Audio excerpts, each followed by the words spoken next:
N convention కి సంబంధించి Nagarjuna N convention already కూల్చివేతలు 2 రోజుల క్రితమే జరిగాయి. ఆ తర్వాత కోర్టు స్టే విధించింది. ఒకవైపు కోర్టు స్టే విధించలేదు, ఏం లేదు. అది మీడియాలో పుకారు షికారు అవుతుందన్నారు. అయినప్పటికి కూడా కోర్టు స్టేనే ఇచ్చింది. సో శనివారం జరిగిన ఇన్సిడెంట్ ఆదివారం, ఇప్పుడు సోమవారం రోజు కూడా ఇంకా చాలా మంది ఒక విజిటింగ్ స్పాట్ లాగా, హాలిడే స్పాట్ లాగా ప్రతి ఒక్కరు చాలా మంది వచ్చి ఇక నాగార్జున ఎన్ కన్వెన్షన్ అంట కదా కూల్చినట్టు ఇదేనా, చాలా మంది ఫ్యామిలీస్, లేడీస్ ఎక్కడెక్కడ నుంచి వచ్చి ఈ ఎన్ కన్వెన్షన్ చూస్తున్నారు. జనాలకు కూడా ఆసక్తి ఉంది. అంటే ఒక star hero, senior star hero ఆయన ఎన్ కన్వెన్షన్ ఆయనదే కూల్చినారు. అసలు ఏం జరిగింది, నాగార్జున మంచి హీరో, ఆయన ఇలాంటి పని చేశాడా, కూల్చడం ఏంది, అసలు ఏం జరిగిందని చూద్దామని చాలా మంది వస్తున్నారు. ఇప్పుడు మనతో పాటు కూడా కొంతమంది విజిటర్స్ ఉన్నారు, వాళ్ళతో మాట్లాడదాం. నమస్తే. నమస్తే సార్, ఎక్కడ నుంచి వచ్చారు? ఖమ్మం నుంచి. ఖమ్మం నుంచి వచ్చారు. ఏం చెప్తారు దీనిపైన, ఎన్ కన్వెన్షన్ కూల్చివేత పైన? ఇది పూర్తిగా ఫుల్ ట్యాంక్ లెవెల్లో కట్టారు, నడిచేలో కట్టారు. ఇది అది ఆయన చేసింది కరెక్ట్ కాదు. సరే, తిండికి లేక ఏదో దొంగతనం చేస్తే వేరు మాట, కానీ తిండికి ఎక్కువ కూడా దొంగతనం చేయడం అంటే దాదాపు 400 కోట్ల రూపాయల గవర్నమెంట్ ల్యాండ్ ఇది ఆయన ఆక్రమించి కట్టడం అనేది అది కరెక్ట్ కాదు. సరే, నాగార్జున సినిమాలు ఇష్టమైనా, నేను డబ్బులు ఇస్తున్నా, సినిమా చూస్తున్నా, ఆయన చేస్తున్నాడు, అది ఓకే. ఈ హైదరాబాద్ చేసింది మొత్తం కరెక్ట్. ఇది ఒకటే కాదు, ఇంకా ఒక ఇర్రెస్పెక్ట్ ఆఫ్ పవర్, ఇర్రెస్పెక్ట్ ఆఫ్ పార్టీస్, అన్ని ఎక్కడెక్కడ ఎంక్రోచ్మెంట్స్ ఉన్నాయో, ఎక్కడెక్కడ నాలాలు, చెరువులు ఇవి ఆక్రమించారో అవన్నీ కూడా తీసేయాల్సిన అవసరం ఉంది. ఇది ఇది ఫస్ట్ ఒక శాంపిల్ లాగా అనుకుంటున్నాను. ఆయన సిటీ మొత్తం ఇంతే క్లీన్ కావాలని కోరుకుంటున్నాం.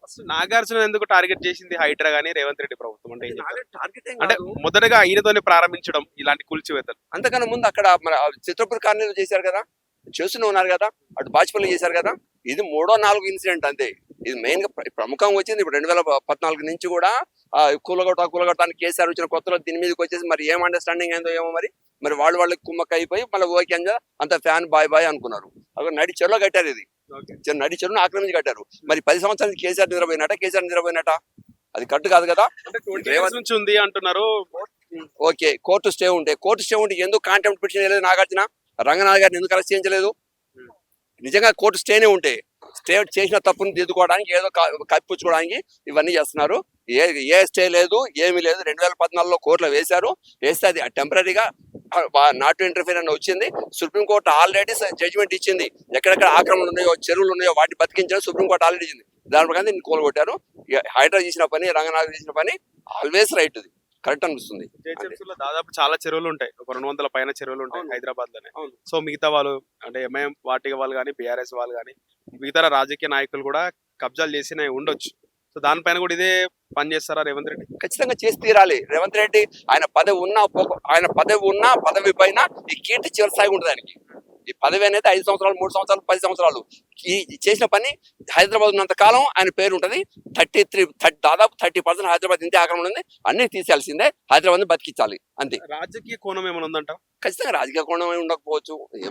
ఆయన ఒక బ్యూరోక్రాట్, ఆయన రంగనాథ్ గారు రాజకీయంగా వీళ్ళు ఏదో చెప్పగానే ఏదో పోయి తుపాకి పెట్టి కలవటం ఉండదు. అదే ఆయన డ్యూటీలో భాగంగా చేస్తుంటారు. ఆయన ఒక సినీ హీరో కాబట్టి బాగా హైలైట్ అయిందంటారా ఈ విషయం?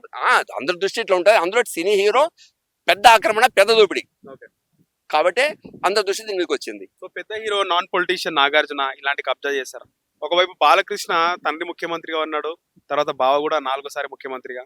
చేయాలంటే బాలకృష్ణ కూడా ఏదో చేయొచ్చు, చేయలేదు. ఆయన బసవతారకం హాస్పిటల్ పెట్టి ఆయన సమాజ సేవ చేస్తున్నాడు అని కూడా మాట్లాడుతున్నారు. ఏం చెప్తారు నాగార్జున, బాలకృష్ణ ఇద్దరు గురించి? అంటే ఇక్కడ కంపారిజన్ వేరే ఉండదండి. అది ఇప్పుడు సోషల్ రెస్పాన్సిబిలిటీగా ఆయనకి ఏదో ఉన్నదంటే నలుగురు చేద్దాం, బాలకృష్ణ ఏదో అన్నాడు. ఆయన ఆక్రమించినట్టుగా ఎక్కడైతే వినలేదు. అది మరి నాగార్జున, బాలకృష్ణ కూడా చేయాలంటే చేసే అవకాశం చేయవచ్చు. బాలకృష్ణ చాలా అవకాశం ఉన్నాయి, కానీ ఆయన ఆ దిశలో ఆలోచించలేదు. ఇదే నాగార్జున గారు ఆయన విఘ్నత కోల్పెట్టాలన్నమాట. ఇంతటితోని చేసిన తప్పును దిద్దుకొని చంపలేసుకొని నా తప్పు అయింది అని చెప్పేసి భూమి గవర్నమెంట్ కి ఇచ్చేస్తే రాయల్గా ఉంటది. ప్రజల మనసులో ఆయన స్థిర స్థాయిగా ఉంటాడు. తప్పని బయటకు వచ్చేసి ఆయన విత్డ్రా చేసుకుంటూ అయిపోతాడు. జరిగింది అని చెప్పాలి. అంటే బుకాయిస్తే ఇంకా ఎక్కువ ఇరుక్కుపోతారు అంతే. ఏం బాధ లేదు. ఇప్పుడు పబ్లిక్ సొమ్ము అనేది నా రూపాయి కూడా ఉంది అందులో. ప్రతి అంగళంలో కూడా నా రూపాయి కూడా, నా పైసా కూడా ఉంది. ఇప్పుడు ఇందాక మీరు అన్నారు ఎంఐఎం రాజకీయాలు, అవన్నీ ఎవరు తప్పు చేసినా ఇర్రెస్పెక్ట్ ఆఫ్ పార్టీస్ వాటిని డిమాలిష్ చేయాల్సిందే, ఆక్రమణ విడిపించాల్సిందే అంతే. అట్లయితేనే హైదరాబాద్ బతుకుద్ది. సినీ హీరో అయ్యి ఉండి ఆయన కబ్జా చేయడం ఎట్లా చూస్తున్నారు? ఇందాకన్నా అదే ఆయన విఘ్నత కొలియాలి. ఆయన చూసి నలుగురు ఆదర్శంగా ఉండాలి. కానీ ఆయన చూసి కోట్లు వస్తాయి కదా, కోట్లు అదే ఇందాకన్నా తిండికి లేక చేయలేదు ఆయన. అదొక వ్యాధి. సంపాదించాలా దాచుకోవాలా దోచుకోవాలని ఒక వ్యాధి అంతే అంతే ఆ వ్యాధితో బాధపడుతున్నాను. ఇంకోటి నాగార్జున గురించి మాట్లాడుకుంటే ఆయన గతంలో తెలుగుదేశం ప్రభుత్వం ఉన్నప్పుడు విమర్శించిండు. మొన్న జగన్మోహన్ రెడ్డి ఉన్నప్పుడు ఆయన నాకు ప్రభుత్వంతో ఎలాంటిది లేదు టికెట్ రేట్ల విషయంలో అన్నాడు. అంటే టీడీపీ ఉండే కొట్లాడుతున్నాడు, వైసీపీ జగన్ ఉన్నప్పుడు మాత్రం ఆయన సైలెంట్ గా ఉండే అని మాకు ప్రభుత్వానికి బాగానే ఉంది.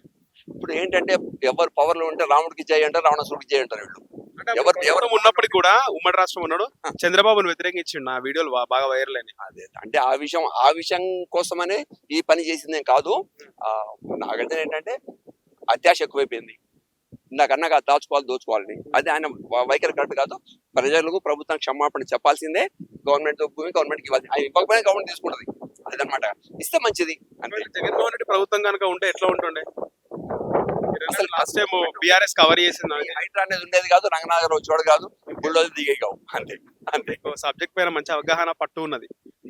ఓకే, అంటే చూస్తుంటా కదా, ఖమ్మం నుంచి కేవలం చూడటానికి వచ్చామంటే అర్థం చేసుకోండి అంతే. సో మిగతా వాళ్ళకి కూడా భయం మొదలైందంటారా కబ్జా కోరులకి? వాళ్ళు ఏం చేయాలంటే రాయల్ గా మాది ఇంత ఉంది అని వాళ్ళ వరకు వాళ్ళకి తీసేసుకొని గవర్నమెంట్ ల్యాండ్ గవర్నమెంట్ కి ఇచ్చేస్తే వాళ్ళకి గౌరవం ఉంటది, ఎవరికైనా బాగుంటది. వాళ్ళు ఇవ్వకపోయినా గవర్నమెంట్ తీసుకుంటది.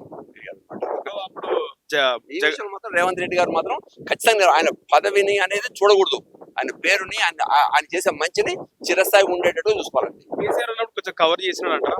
కేసీఆర్ కొనుక్కున్న నాగార్జున గారు స్టార్టింగ్ 2014లో అయ్యప్ప సొసైటీలో బిల్డింగ్లు కూలబెట్టినప్పుడు అప్పుడు ఏపీ గవర్నమెంట్ వీరుడు కాదు కీకుడు వీరుడు అన్నాడు కేసీఆర్.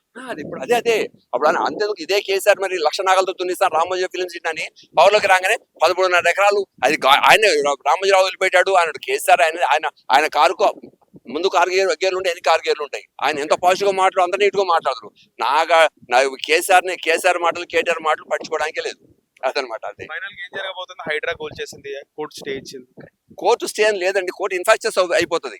కోర్టు స్టే అనేది ఆటోమేటిక్ ఇన్ఫాక్చర్. ఇది ఖచ్చితంగా గవర్నమెంట్ తీసుకుంటే డిమార్కెట్ చేసుకుంటే వాళ్ళు కాంపౌండ్ చేసుకుంటారు. ఇంకా కోర్టు పర్మిషన్ ఎక్కడిది? నిజంగా నాగార్జున కొన్నా అది పట్టా అనుకుంటే అది సివిల్ కోర్టు తెలుసుకోవాలి, అది హైకోర్టులో కాదు. సివిల్ కోర్టులో ఇస్తే తెలుసుకోవాలన్నమాట గవర్నమెంట్ నా దాంట్లో రావడానికి వీలేదు అని. ఇదేంటంటే ఇది పూర్తి ఫుల్ ట్యాంక్ లెవెల్, ఆ తర్వాత దానికి 100 మీటర్స్ బఫర్ జోన్ ఇక మొత్తం ఆక్రమించారు.